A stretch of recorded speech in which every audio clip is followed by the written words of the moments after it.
Hello, Tom from History Delights. We got Kevin behind the camera. Say hi, Kevin. Hi, Tom. At least you didn't say Knife Delights. I didn't.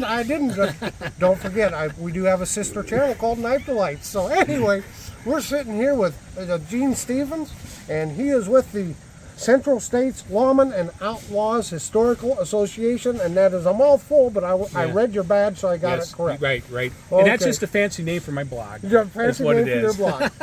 Well, Gene is an author and a historian, and he has written this book on Bonnie and Clyde, and this caught Kevin and I's eye because up here in northwest Iowa, he did make a run up here. He certainly did. Just prior to meeting his More demise. than one. Yeah. More than one, yeah. But he hit a little bank in a little town called Rembrandt, Iowa, and there was a couple other banks Stewart, Iowa, in this area. And it was in I'm thinking Civil War. Yeah. I'm sorry, 1933, 34. I want to say it was just prior to them getting shot and killed down in Louisiana. Right. So outside of Gippsland, Louisiana. Right.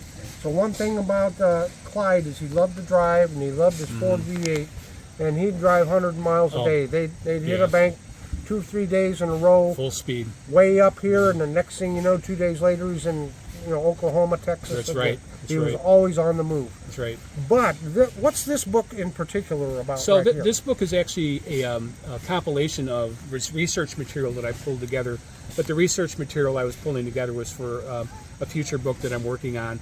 It's going to be called The Scoundrels of Iowa. And it's going to be historical crimes in Iowa, and that's going to be published through Arcadia Books. So I actually got a contract with a traditional publisher, which I'm really happy about. So, but because of that, I was working on the Bonnie and Clyde story. Of all the outlaws that I had studied, and I studied lots of outlaws over the last few years, but Bonnie and Clyde are the most notorious criminals, I think, in American history, and the most prolific criminals in American history. There was a book that was written by one of the posse or lawmen that were hunting for Bonnie and Clyde, and his name was Ted Hinton.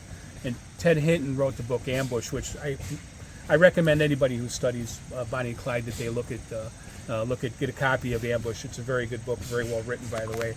But he had actually compared Bonnie and Clyde to John Dillinger and Machine Gun Kelly, and he said compared to Bonnie and Clyde, Machine Gun Kelly and John Dillinger were a couple of pikers. Which means they were low betters, for those of you who don't know what that term means, and they were absolutely correct. But I intersected the story of Bonnie and Clyde here in Iowa, in Dexter, Iowa, at Dexfield Park, and I worked with a historian over there by the name of Rod Stanley, who's Dexter's really good guy. where that great big shootout happened. Where the big shootout happened, right? You see it in all the Hollywood depictions. Right. They always show that big shootout. Right. So let's talk that shootout, the movie Shootout. The first time I seen that, I was about 12 years old, and I was sitting in a theater in Chicago. In fact, I know exactly where I was at. It was at the Gateway Theater in Chicago, and I went to see Bonnie and Clyde with Warren Beatty, and trying to remember the actress. I can't remember her So, name, but well, we'll figure it out. So Faye Dunaway.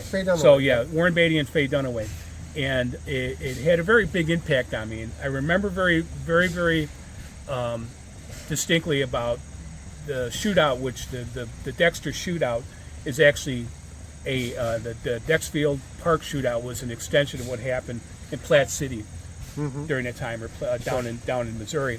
Because they'd been intercepted by some police because they were acting suspicious at this resort community there, and they called the police, and the police thought that they were bootleggers, but they didn't know it was Bonnie and Clyde. So they tried to arrest them there, and the Barrow Gang, in fact, the book, I created this book, it's called They Died Holding Their Guns, and it's a photographic history, but it's the Barrow Gang scrapbook. Now, there's another book out there. There's a Bonnie and Clyde book called the Bonnie and Clyde Scrapbook, so I kind of followed that name, but called it the Barrow Gang Scrapbook because it's more about the gang overall. But anyhow, they're down in Missouri, and they get shot up there. In fact, it was pretty bad. Clyde's brother Buck Barrow took a serious head wound. But they were so resilient. They were all shot at that point. They had already been wounded by the time they ended up in Dexter, Iowa. They don't know at all why they ended up at Dexfield Park. They don't know if Clyde had prior knowledge of Dexfield Park because it had already been closed Dexfield Park was a resort area, and it had a spring there that people would come and bathe in the spring water. Right. It was actually really a popular place for people coming from the city during the summertime. But when the depression hit, when the stock market crashed in '29, it shut down. I think maybe they opened for a year, but then they closed down. So when Bonnie and Clyde had found their way out there, it was already closed for a long time. But again, nobody in the area really seems to know. There's a lot of theories and conjecture. But there was a local resident, and I even have a pretty good picture of him in here. And, let's see if I can find it. And his name was Henry Nye, I believe. Let's see. Yeah, Henry Nye. This is Henry Nye, and he's actually the one. He was out looking for berries, and then he ran into this group of people, and he saw bloodied bandages and things on the ground and things being burned. There was a car seat out there. There was a bloodied car seat. So he saw them. He doesn't know if they saw him. He didn't make eye contact with them. He became extremely frightened, and he moved out of the area. But he went back and he found the town marshal, a guy by the name of John Love. And John Love and him went down there, and they kind of got a view on what was going on. And the town marshal was smart enough to realize that there was probably a bigger problem here. He thought it was Bonnie and Clyde. Sure. So he made a pretty good assumption at that point. So they called posse out, and officers came out from other jurisdictions, from Polk County Sheriff. A detective came out. In fact, I'm sorry, that picture's not really great, but this is Rags Riley. And Rags Riley came out. In fact, he's the guy who, when they went in to take Bonnie and Clyde, he actually called out to them. He alerted them. He alerted them to the police presence. But when they went out there, they didn't realize exactly what was going on, because the Barrow Gang had actually raided National Guard armories, and they were heavily armed with military weaponry. So, but these guys, Browning automatic rifle squad, which is squad weapon. Wow. It was the squad weapon of the day, and 45 automatics. There's pictures from in the records here that show the seizure, what was found.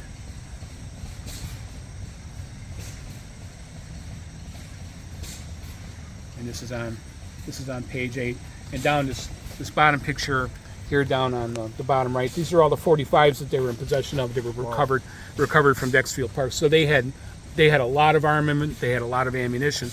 Well, not knowing that, there's some people went down there with as little as a .410 shotgun, not knowing what they were coming up against. And then, as the story goes, Clyde was roasting a hot dog over the fire. And then when Rags Riley came up and he said something like, stop, or put your hands up. I'm not sure exactly what the quote was, but he alerted them to the fact that they were there. Clyde put down his hot dog and picked up a BAR and commenced opening full on fire over their heads. Well, when the shootout happened, the posse that went out there, they were really mainly shooting at the vehicle because they didn't want them to escape. So they shot up the vehicle, and then Blanche Barrow, who was Buck Barrow's wife, was out there. She had already been wounded too. She had glass in her eye from the situation in Joplin. Buck Barrow had a bullet wound in his head. In fact, they were cleaning it up with peroxide. They were going and getting bottles of peroxide and cleaning out his head wound with bottles of peroxide. In fact, he died later on at a hospital in Perry, Iowa, from his gunshot wounds. But either way, he was on his way out. But they got out of that situation, and I don't know how Bonnie and Clyde just had a way of they were so tenacious, and even though they were already wounded, they'd already been shot again. They were shot up in Dexfield. Buck had been shot. From what I understand, somebody said Buck was shot in the back 3 or 4 times, but they only found 1 bullet wound, but there was another bullet wound to add to the number of bullet wounds that were present already. So he ended up getting captured along with his wife that day. And then Bonnie and Clyde, of course, went on to continue the crime spree. They were back in Iowa before you knew it. They hit the Stewart Bank again, so they were prolific, very prolific. Okay. Well, Gene, thank you so much for sharing. Now, how can somebody get a hold of this book? So this is actually on Lulu.com. Okay. So they can find it on Lulu.com. Lulu.com. Yes. Okay. Yep. And it's on they'll find it on my website too. Sure. Well, Okay. Great. Well, thank you so much for You're taking welcome. the time here today. You're welcome. No problem. Thank you. Enjoyed it very much. Thank you. Thank you.